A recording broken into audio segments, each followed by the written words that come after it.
1,000 years before writing or metal, someone carved 50-ton stones and built columns older than cities. But DNA results and cross-checked radiocarbon dates now confirm these monuments should not exist on the accepted timeline. Why do Göbekli Tepe's precision pillars defy everything we thought we knew about early human society? What are the consequences if the story of civilization is missing its opening chapter? The answers challenge every assumption. They begin here. At the summit of a barren Turkish hill, massive limestone pillars rise in silent circles. Each one weighs more than a city bus, carved with fierce animals, foxes, wild boar, vultures, etched in relief by hands that had never known metal tools. Archaeologist Klaus Schmidt first surveyed this place in the mid-1990s, expecting another ancient burial mound. Instead, he found pillars standing 6 meters tall, arranged with geometric intent, their surfaces marked by symbols and creatures from a vanished world. There is no evidence of permanent homes, no pottery fragments, no trash heaps buried beneath the soil. The people who built these enclosures left behind no village, only the pillars and the stone enclosures themselves.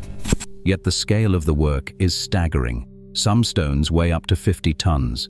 Moving and shaping them would have required hundreds of people working together, hauling rock from nearby quarries, carving intricate figures and setting them upright in deliberate patterns. The site predates the first known cities by thousands of years. Radiocarbon samples from the deepest layers place its construction more than 11,000 years ago, long before the earliest evidence of farming in the region. Animal bones and grinding stones scattered around the site suggest feasts and gatherings, not daily life. The absence of domestic refuse, no seeds, no storage pits, no hearths for cooking, raises questions about who these builders were and what drew them to this place. Göbekli Tepe stands as a paradox, a monumental project built by people still living as hunter-gatherers, organizing themselves for reasons lost to time. The pillars' carvings and careful placement hint at ritual, at shared purpose, at a level of cooperation that rewrites what was once thought possible for early human societies.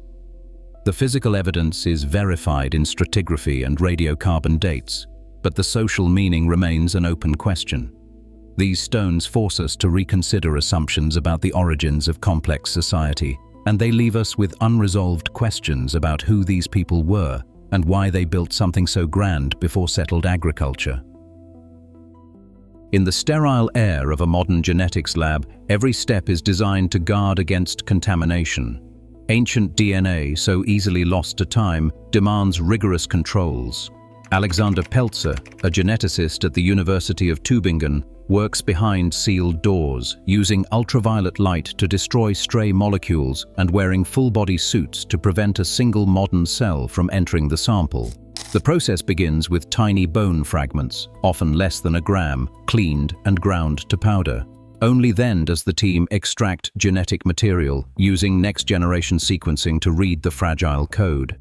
Each result is cross-checked for modern contamination by comparing the DNA to lab personnel and known environmental signatures.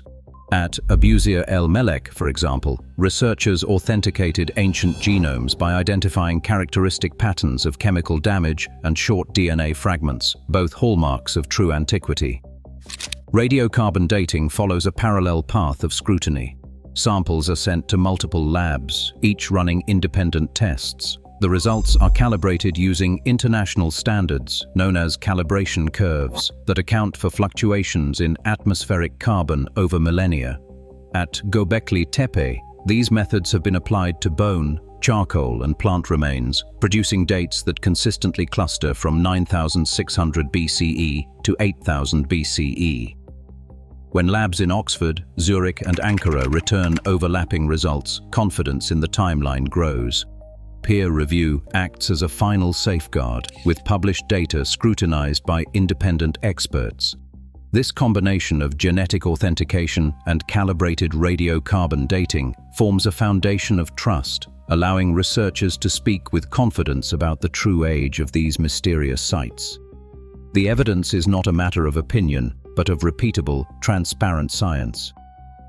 At nearly 4,000 meters above sea level, The ruins of Pumapunku scatter across the Bolivian high plain. Here, massive andesite blocks lie toppled, some shaped into interlocking forms, with edges so straight that a razor blade barely finds a gap. The largest blocks weigh more than 100 tons, quarried from sources miles away and fitted together with joins less than half a millimeter wide. Along the edges, thin slots and precisely drilled holes once held cramps, metal ties cast from a copper-arsenic-nickel alloy unique in the region. These cramps locked the stones in place, a technique requiring not only advanced knowledge of metallurgy, but also careful planning and execution. The surfaces show a level of precision and scale that challenges conventional expectations about ancient construction. Experimental teams of modern stonemasons, led by engineers like Sergio Chavez, have tried to replicate these joins using only tools available at the time. Even with abrasive sand and simple copper chisels, matching the original tolerances has proven daunting. The block's surfaces are smooth, their corners crisp, and their symmetry consistent across dozens of pieces. Each attempt to reproduce the results deepens the puzzle, forcing a closer look at the ingenuity and organization behind these ancient builders. A limestone block weighing over 800 tons sits embedded in the foundation at Baalbek, Lebanon. It is one of the largest stones ever moved by human hands. For decades, its sheer size has fueled speculation about lost technologies and vanished civilizations. When structural engineer Thomas Caston studied the site, he found the evidence pointed elsewhere. Ancient builders shaped the block directly in the quarry, then prepared a gently sloping causeway toward its final resting place. Teams of workers positioned thick wooden rollers beneath the stone and used animal fat to reduce friction. Capstans, vertical wooden winches anchored in the ground, provided the pulling force. By turning these capstans in unison, coordinated groups could move the massive block a few centimeters at a time. The process demanded careful planning, constant adjustment, and hundreds of laborers working in shifts, but not any technology unknown to the ancient world. Surface striations along the block's length match marks left by wooden rollers. Terrain modeling confirms the downward slope from quarry to platform, making the feat difficult but achievable. The result stands as a testament to human ingenuity, not to lost secrets. Granite casing stones on the Giza Plateau display a level of precision that continues to puzzle modern engineers. Along the base of the Great Pyramid, surviving blocks are so flat that in some places they deviate by less than a millimeter across several meters. Their outer faces once formed a seamless shell, polished to a mirror-like sheen, and aligned almost perfectly to the cardinal points. The quarries at Aswan, hundreds of kilometers to the south, supplied much of this granite. Marks left in the quarry show where teams used pounding stones and copper chisels, but the hardness of granite far exceeds the strength of copper. Analysts like Nicholas Reeves have measured the alignment and flatness, finding tolerances rivaling those achieved with modern surveying tools. The paradox grows sharper when we consider the tools, copper chisels, dolerite pounding balls, and simple wooden sledges. Yet the finished casing stones fit together so tightly that not even a sheet of paper can be inserted between them. This recurring precision, found in Egypt as well as at distant sites, challenges the idea that simple tools alone can explain the achievements of these ancient builders. Laser pulses sweep over dense Amazonian forest, mapping the ground beneath the canopy. In the patterns that emerge, hundreds of geometric earthworks, circles, squares, and causeways appear where only trees had been seen before.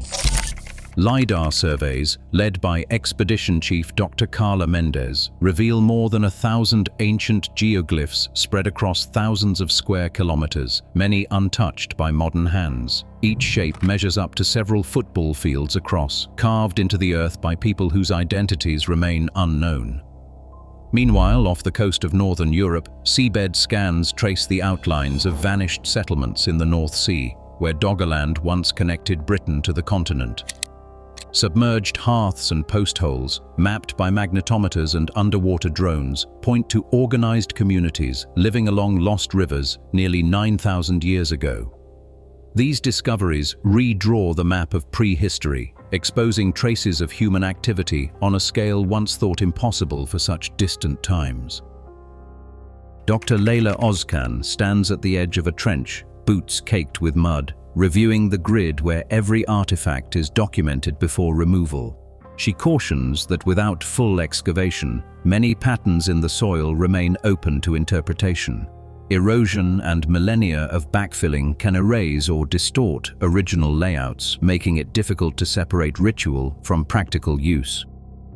Geoarchaeologist Peter Griggs points to the limits of remote sensing, explaining that LiDAR and magnetometry can suggest features beneath the surface but cannot confirm their purpose without ground truthing. He reminds colleagues of the Silurian hypothesis, which warns that the deep past may leave almost no trace, even of complex societies. Both experts stress that while the scale and precision of these sites are impressive, extraordinary claims require extraordinary evidence. The puzzle of early monument building is far from solved, but every new discovery must be weighed carefully against the slow work of stratigraphy and peer review. The evidence redraws the boundaries of what early societies could achieve, but it does not change the laws of history. Today, every new find reminds us that our origins remain unfinished business. The real mystery is not lost technology. It is how far curiosity and cooperation can take us, even now. Share your thoughts below.